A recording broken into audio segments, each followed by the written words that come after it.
Let's get started.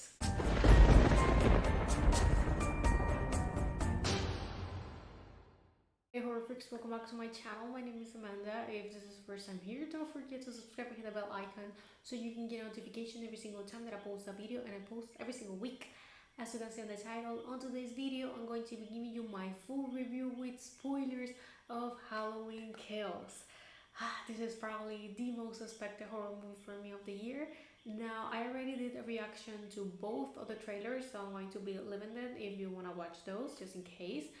But just a disclaimer: all my reviews are with spoilers. If you don't want them, just to see if the movie is worth watching or not, or maybe just my general opinion on it. On the description box down below, there you're going to find my spoiler-free review, my blog, because I like to give you guys the two options. Okay, so giving that little talk disclaimer ahead, let's get into the video. Now, Halloween Kills is directed by David Gordon Green and is produced by John Carpenter, and he also did the music. Now, it's a little bit different to the original, but at the end it's the same tone and what you can expecting. Now, the movie is 1 hour and 45 minutes long, and I think that was the right choice to do it that long, because definitely if they were for a more longer movie, probably it's going to be boring.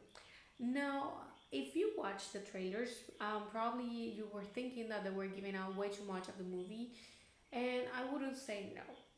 Of course, the trailer did show most of the reference that the movie was going to have with the other movies, which is sad. That the reality is that is something that I would have preferred to not watch on the trailer. At least, definitely the surprise would have been even better. But at the end, there were many scenes that yes, I knew what was going to happen because of the trailer, but there were many more that they weren't on any other trailer or teasers. So of course there's a really part of the movie that is not seen, so we have the element of surprise. The movie starts right with Dylan. He's walking on the street and he's talking, well, trying to call his friend, but his friend has already been killed by Michael. Now the movie starts right on the same night where Halloween of 2018 ended, so it's like just a continuation. And he found Hawkins on the floor. If you remember that scene from the first one, where basically he's left to die on the street. So Dylan finds him and he's, we could say, dead on the floor, but he wakes up and he's telling him he needs to die, he needs to die.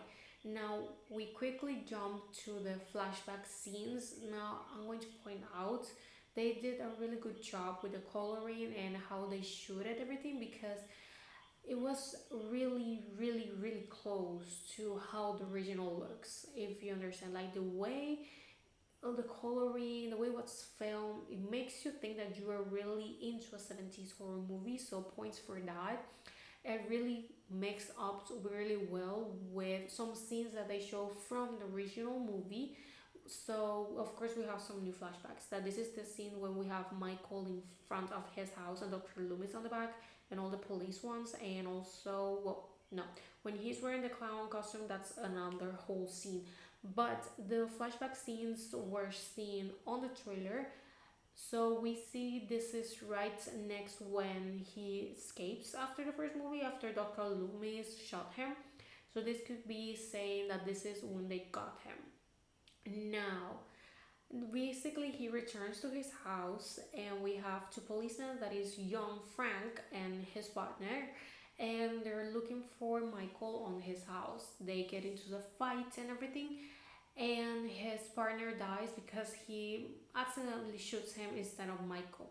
Of course, he feels guilty about it, and basically Frank is the reason that Michael is not dead, because he tells them to lower this eventually, but he was like hesitating between killing Michael or not, because Dr. Loomis was about to kill him, but he kind of pushed him because he thought he's someone else's baby. Like, he was, I wouldn't say weak, but he kind of had a soft spot for a moment, so that's why Michael was taken away instead of being killed, and this is why everything is happening.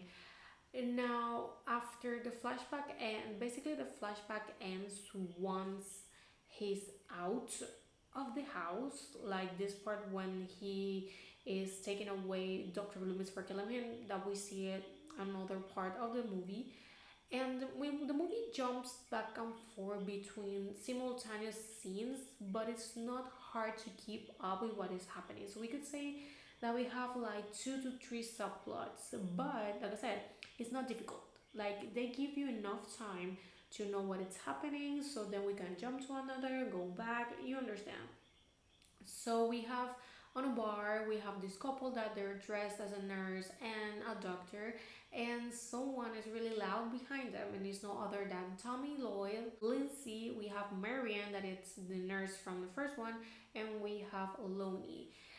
Now, basically, these all four are kind of remembering and drinking because it's Halloween night and they were survivors of Michael Myers. Tommy tells his story to the rest of the persons that are at the bar, and the couple that was dressed as nurse and doctor, they kind of start making friends with them. And when they are there at the same time, Laurie's been taken to the hospital, and this is the scene when Michael comes out of the house when it's burning. So we have that whole sequence. Basically, that whole sequence was in the trailer, so nothing shocking, nothing new. But this one, it's really violent, a lot of gore, a lot of creative ways of killing someone, if you ask me. Definitely, his body count went really high. I didn't count. The reality is that I wasn't counting how many people he actually killed. So if one of you actually did that, you're more than welcome to tell me, and eventually which is his total, and now in which way he's standing on killing people. So we have that whole sequence. Laurie's been taken to the hospital with her daughter and her granddaughter, and at the same time, we have Tommy on the bar, and everything is on the news that Michael is back again. Then we see Michael killing the couple that is seen on the trailer too. A fun fact actually is that during this scene, there is a movie that explained on the background because they're watching it because they're at the house, and that movie is actually called Full House. It's a really, I think, an underrated slasher movie. If you haven't watched it, it's from the 80s. So if you haven't watched it, really good movie, a little underrated. So if you haven't watched the Fun House from 1980s, it's a really good one. Now it was really funny for me because I was like, wait, I know that scene. I know from that is Fun House. I really like it, that one. So Michael's killed them. So it's all over the news what is happening, and we have Lori. She needs some surgery because of the stabbing, and her daughter and her granddaughter, they're like really worried, but of course they're now more relaxed. But they're talking to the police and they're telling them that of course Michael is not dead. Now on Michael's house there is a gay couple living, and at first there are due 3 kids that are supposed to be wearing the mask that are used on season of the witch. That is something that has been seen on the trailer. That are the ones that are on the park when Lindsay appears. That is what is shown on the last trailer that was released. So those kids, they get into their house and steal their candy, and they're like, this used to be Michael's Myers house, and they try to scare them. So eventually Michael's arrives to the house. They think at first that are the kids, but it's not. It's Michael, and Michael kills them both. Now, something that is really symbolic here, it's Michael in his house. Like the whole time, they're saying that when Michael was little, he used to stand on her sister's room on the window looking. And they were saying that he was a really weird kid. And I mean, he killed his sister at 6 years old. You can be more weirder than that. But throughout the movie, Michael does that more than once. Every single time that he's shown on his house, he steps into the window. So they eventually, you could say, some metaphor of him seeing his reflection rather than seeing to the outside, but rather seeing inside of him. But they tell you basically. So if you didn't catch it until then, they eventually tell you that basically he's doing that. So it was a really good metaphor and symbolism, but they didn't have to like say it so explicitly. I mean, it wasn't really that hard to get. I think it has a really nice touch. The movie is a little bit emotional, if you ask me. There's one specific scene that is really emotional.